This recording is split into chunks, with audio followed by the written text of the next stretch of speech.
brush your face, though. I did not brush my face. Mm-hmm.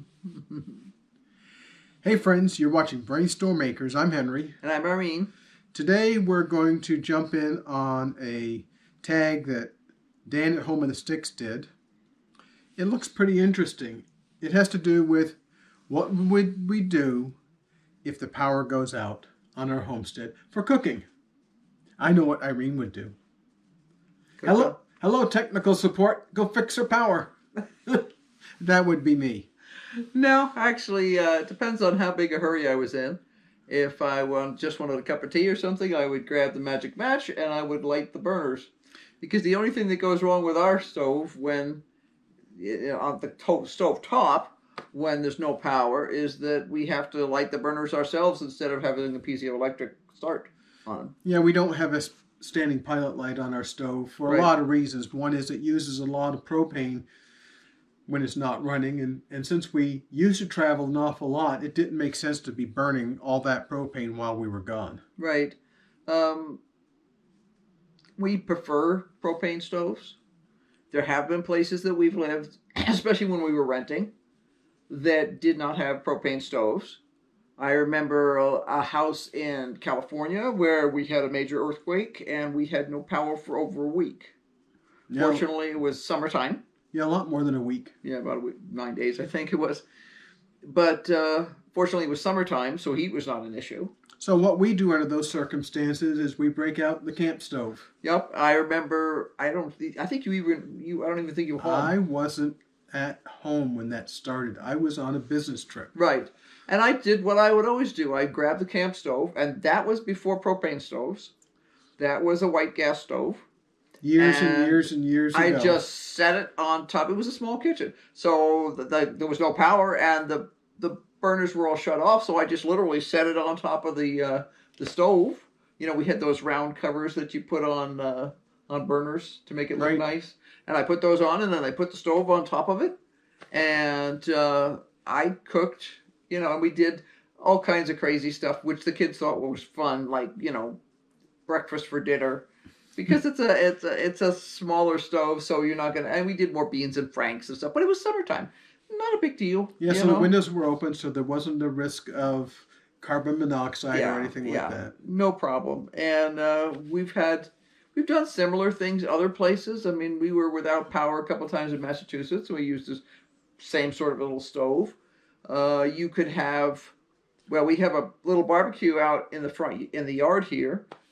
That's fine. I know people who use that when they go camping to do everything from heating water to, and that's just a little propane barbecue. Yeah, so we have a propane-powered barbecue outdoors right now that has a variety of cooking surfaces that you can use on it. Well, we got two of them actually, because there's one in the south yard and one in the north yard. The north yard one is just a simple barbecue about that big, and that's propane-powered. The one in the south yard is a much larger one, and that has a separate burner. So yeah, so you could, because that stove was set up, that barbecue stove was set up so that you could cook a side dish while you were barbecuing. Right, you could boil your corn or something like that and not have to fog up your house at all during the summertime when it's hot. So we have those two already set up. Right. We also have a wood fire pit, and we have cast iron cooking utensils that work just fine over a fire, and we've used them. Oh yeah. Yeah, it's good to remember that we spent an awful lot of time over the last 15 years on the road. A lot of it camping. Longer than that. I mean, because we used to go. 25 years. 25 years. We were camping for 2 weeks, and back then we used to have our son with us a lot of times, and that was great because he was an Eagle Scout, and he thought that playing with fire was just awesome. He loved to cook in the Dutch oven, and he would, in the morning he'd say something to the campmates like, "Well, gee, what would you rather have with dinner tonight? Biscuits or, a peach cobbler?" And they'd be like, "We love you. Camp with us always, please." Yeah, so we have a whole bunch of different ways of cooking. There's the gas range that's up here in the house. Right. But if for some reason we didn't have propane, a real catastrophe occurred.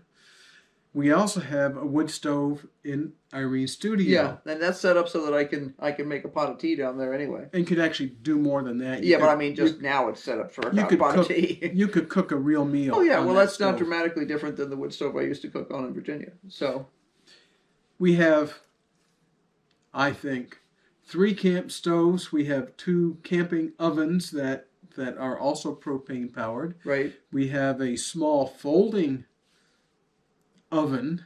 Right. That you put over the top of a burner. So, and you don't need an oven. I just finished cooking a big batch of English muffins. There are actually breads that are designed to be made without an oven.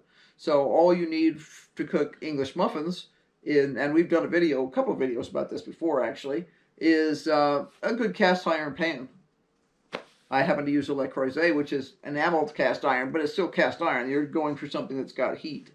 There's also types of bread other types of bread that's more of a ciabatta style that can be cooked. You can make pizzas in a pan on top of the stove. We used to make cornbread in a cast iron skillet. Yeah, and the only thing we can't do in the house is that when we lose power, we can't run the oven. Yeah, because it has a glow bar in the oven. Yeah, and we can't run the barbecue that's in that kitchen either. Which means that you call technical support. That's right. I call technical support, and we start a generator, and as I said before, if all those things failed, and we've got a lot of backups on our backups on our backups, get a wood stove. We actually have more than one wood stove. We have one wood stove that's for cooking. That you can use for cooking. Right. That's in commission right now. Right. We also have a parlor stove that we have in storage. Right. In a storage shed. Right. That if things really went crazy, right, it wouldn't be that hard to put that one back in use. Right. Right. So we have pellet. Backups to our backups. and we also have a pellet stove that we'll be putting into your studio as well. Right. That also can be used to cook. So we have 2 different kinds of wood. We have propane. Mm-hmm. We have wood in a fire pit. Mm-hmm. We have a lot of ways of cooking. Oh, and if you really want to go crazy, we've got one of those butane stoves like they use in restaurants when they come around and do a flambé at your table. We have one of the little flambé things. Forget what they call them, but it's butane. It uses a butane thing, and we've got a couple of those things. So we're not going to go starving. No. I'm not into starving. Oops, hi. I have a visitor. Hello, Isa. Well, I hope you enjoyed listening to our stories about how we cook. In fact, we've used most of these methods while we've been living here on the homestead because sometimes things don't go right. Recently, I upgraded the solar power system, and for a whole lot of reasons, including missing parts and wrong parts and doctor's visits and broken cars. 2 broken cars at the same time. Yeah. It took a little longer to complete that install than what I planned. So we mostly lived without power, except when it was time to have some power. I have multiple generators. Mm-hmm. We have 1, 2, 3, 4, 5. We have 5 generators that we can use.